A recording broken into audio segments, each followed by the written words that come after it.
हाय दोस्तों, मैं आशुतोष आप सभी का स्वागत करता हूँ आशुतोष ट्यूटोरियल्स पे। और आज मैं आपको बताऊंगा कैपेसिटर्स के बारे में, संधारित्र के बारे में। ये संधारित्र क्या होती है। इसके पहले मैंने रेजिस्टेंस के बारे में रजिस्टर के बारे में पूरा डिटेल बता दिया था कि क्या क्या होती है, उसके टाइप्स क्या क्या होते हैं, उसकी टॉलरेंस भी मैंने बताया था, जितनी भी सहनशीलता, उसकी विशेषताएं क्या क्या होती हैं सब मैंने बता दिया। तो आज हमारी टॉपिक है कैपेसिटर्स। कैपेसिटर्स क्या होते हैं। तो सबसे पहले हम जानते हैं कि ये एक इलेक्ट्रॉनिक घटक होता है और ये एक इलेक्ट्रॉनिक कंपोनेंट होता है। इलेक्ट्रॉनिक कंपोनेंट होता है। देखिए, इसका इलेक्ट्रॉनिक्स परिपथ में बहुत ज्यादा उपयोग होता है कैपेसिटर्स का, ठीक है। देखिए, और इसमें दो प्लेटें होती हैं।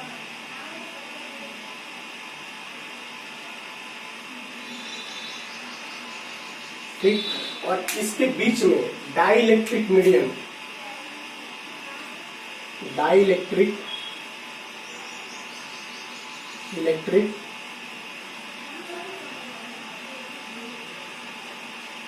मीडियम होता है।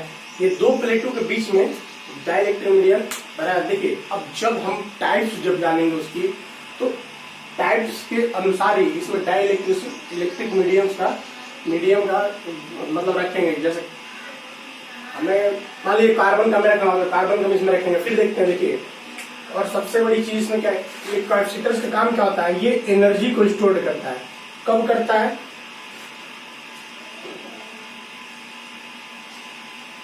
इलेक्ट्रोस्टैटिक फील्ड में क्या करता है, ये एनर्जी को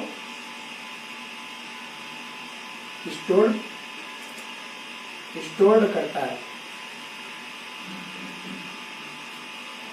में प्राप्त मात्रा में आवेशन कर सकता है।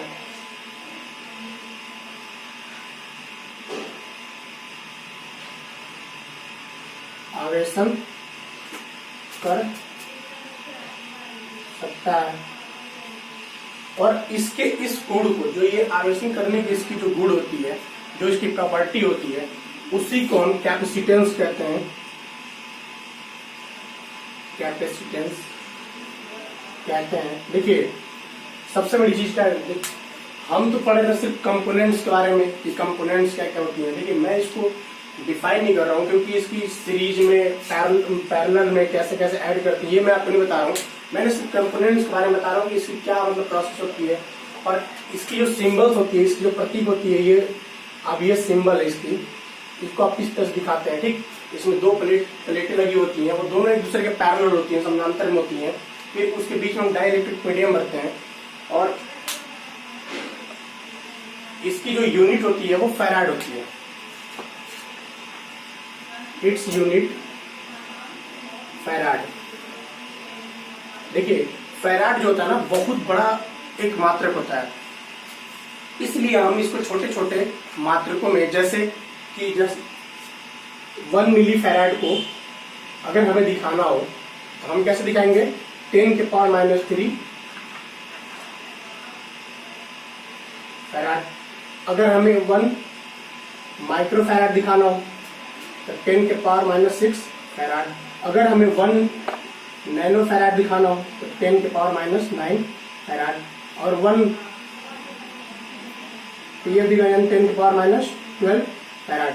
ये क्या होता है, ये इसकी छोटी छोटी यूनिट्स होती हैं, और ये फैराड में इसकी हम कैपेसिटेंस धारिता को मापते हैं। ठीक, फिर हम देखते हैं कि ये कितने प्रकार के होते हैं, इसकी क्या क्या प्रकार होते हैं। जब कैपेसिटर को, मैं थोड़ा सा बता ही देता हूँ आपको, क्लियर हो जाएगा आप लोगों का। जब हम कैपेसिटर को सीरीज में जोड़ते हैं तो ये क्या होता है, ये इसको समानांतर हमें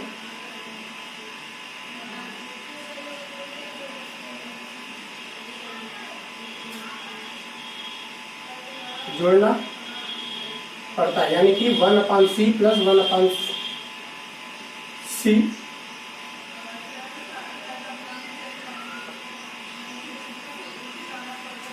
ठीक।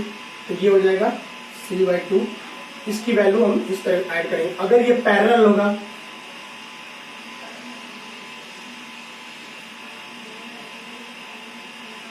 तो फिर हम इसको C प्लस C यानी 2C इसकी वैल्यू को इंडिकेट करते। इसकी विशेषताएं हम थोड़ा जानते हैं कि विशेषताएं क्या क्या होती हैं। विशेषताएं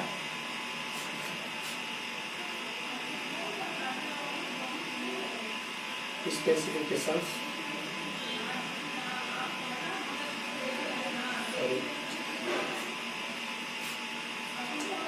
देखिए, पहला होता है प्रतिरोध का मान।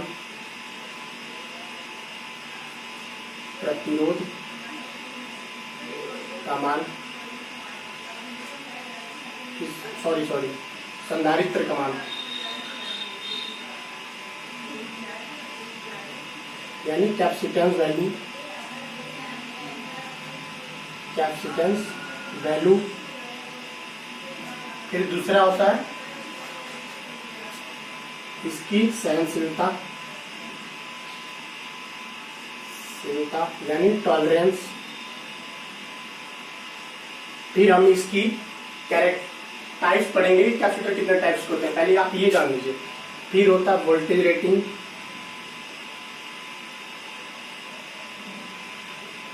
Voltage rating, voltage rating. फिर फोर्थ होता है आपका ताप गुणांक,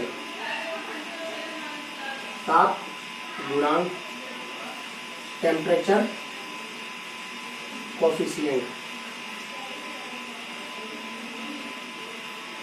देखिए, सबसे पहले हम जानते हैं कि संधारित्र की मान क्या होती है। ठीक है, तो संधारित्र की मान वो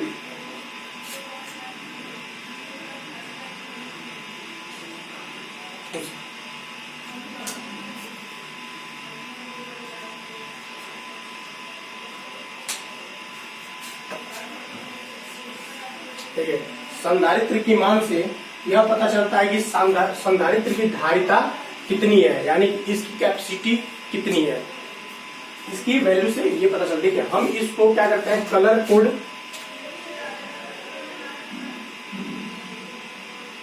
कलर कोड या डॉट सिस्टम से दिखाते हैं संधारित्र की वैल्यू को। जैसे ये मैं आगे बता दूंगा आपको, जैसे इस तरीके से वैल्यू से दिखाऊंगा तो इसका मतलब होता है कि 1 किलो फैराड। ये संधारित्र की, ये कलर कोड के माध्यम से दिखा सकते हैं। और इसकी डार्क सिस्टम जो होती है, देखिए बहुत ही कम, मैनुअली रूप से ना बहुत कम इसका उपयोग होता है इसमें। ठीक है, देखिए इलेक्ट्रोलाइटिक जो कैपेसिटर होती है वो क्या होती है, पोलराइड होती है। मैं आपको थोड़ा सा बता देता हूँ जानकारी के लिए। तो जब वो पोलराइड होगी तो उसमें क्या होता है, उसमें पूरी पूरी वैल्यू दी रहती है, उस पर पूरा लिखा रहता है 220 माइक्रोफैरेड, 100 वोल्ट, ऐसे ही सब दिया रहता है उस पर। तो जब भी आप देखेंगे, तो मैं आपको प्रैक्टिकल जब कराऊंगा तो बता दूंगा, दिखा भी दूंगा आपको। तो थोड़ा सा जान लीजिए इसकी टॉलरेंस के बारे में।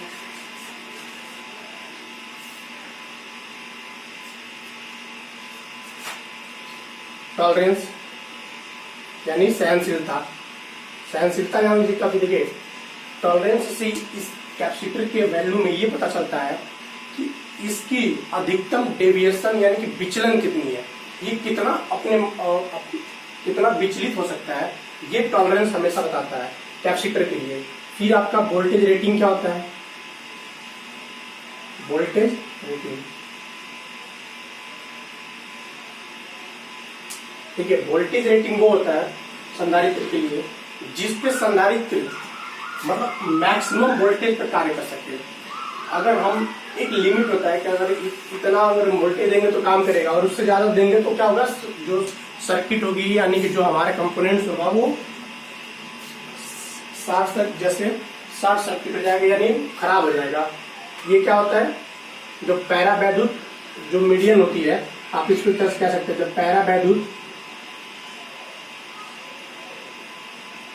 पैरा वैद्युत मीडियम होता है,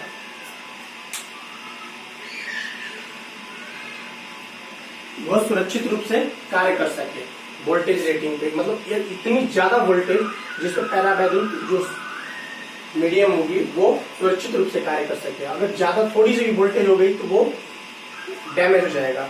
फिर हम देखते हैं इसकी ताप गुणांक क्या होती है। यानी टेम्परेचर कॉफिशिएंट, टेम्परेचर कॉफिशिएंट। फिर इसके बाद हम पढ़ेंगे इसकी टाइप्स क्या क्या होती हैं। तो टेम्परेचर कॉफिशिएंट क्या होती है, देखिए ये टेम्परेचर कॉफिशिएंट क्या होता है, संधारित्र की धारिता के मान पर ताप परिवर्तन का प्रभाव ताप गुणक से पता चलता है। जो इसकी मान होती है ये किससे होती है, टेम्परेचर पे, वो ताप गुणक से पता चलता है। और इसको हम प्रतिशत पर डिग्री सेल्सियस से दिखाते हैं। और देखिए जब हम टाइप्स पढ़ेंगे तो उसमें सब सारे जितने भी हैं कैपेसिटर्स होते हैं, सबकी अपनी अलग अलग वोल्टेज रेटिंग है, उसकी टॉलरेंस अलग अलग होती है, उसकी टेम्परेचर कॉफिशिएंट अलग अलग होता है। तो अब हम पढ़ेंगे इट्स टाइप, इसके प्रकार।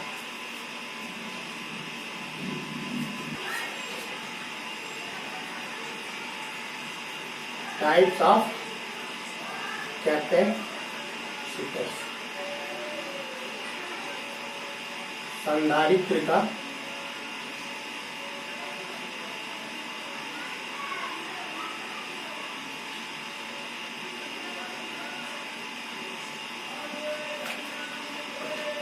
ये क्या होता है, निम्न प्रकार के होते हैं। पहला होता है पेपर कैपेसिटर, पेपर संधारित्र, paper capacitor.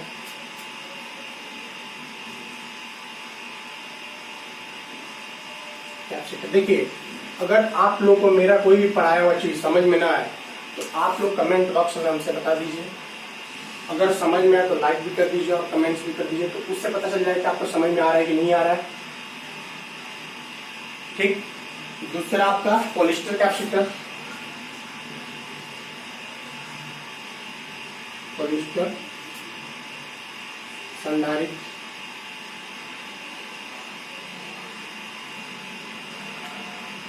Polyester capacitor. Third आपका सिरेमिक कैपेसिटर, सिरेमिक संधारित्र,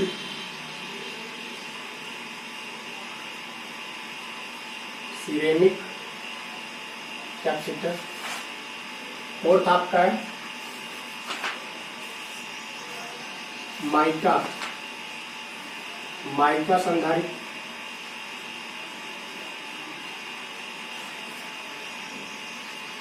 माइका कैपेसिटर। 2 से 3 क्लास में ये यूनिट में कंप्लीट कर दूंगा आप लोगों का।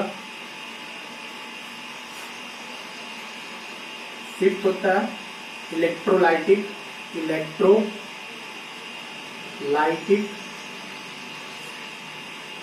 संधारित्र,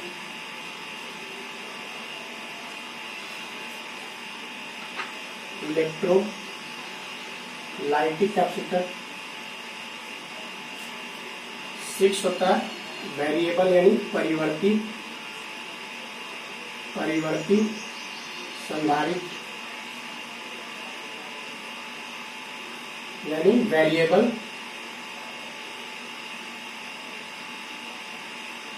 कैपेसिटर्स। देखिए अब हम देखिए जो डाइलेक्ट्रिक मीडियम होता है मैंने आपको बताया था, वही इसमें क्या था, कभी हम उसको जब जैसे संधारित्र के टाइप्स में जब जाते हैं तो पेपर टाइप को उसमें लगा देंगे डाइलेक्ट्रिक मीडियम को, फिर क्या करेंगे पॉलिस्टर लगा देंगे। तो इससे क्या होता है, पॉलिस्टर में क्या क्या चीज आती है, सिरेमिक में आप लगा देंगे हम फिर उसको। तो वही डाइलेक्ट्रिक मीडियम हमारा कैपेसिटर कार्य करता है, एनर्जी स्टोर करने का काम करता है, आवेशन में काम करता है वो, और जो इसकी गुण होती है उसको कैपेसिटेंस कहते हैं। और देखिए आप लोग ना अगर आपको बिल्कुल भी ना समझ में आए तो आप लोग कमेंट्स में जरूर बताएं। अगर समझ में आए क्लास अच्छी लगे तो लाइक भी कर दिया करें, तो इससे पता तो चलेगा कि आपको पता चल रहा है कि नहीं चल रहा है। फिर हम आपको अगले क्लास में मिलते हैं, तो आपके पूरे कैपेसिटर के प्रकार जो है इसको मैं डिटेल में बता दूंगा क्या क्या चीजें होती है। ठीक, फिर मिलते हैं अगले क्लास में। आपका ऑल द बेस्ट।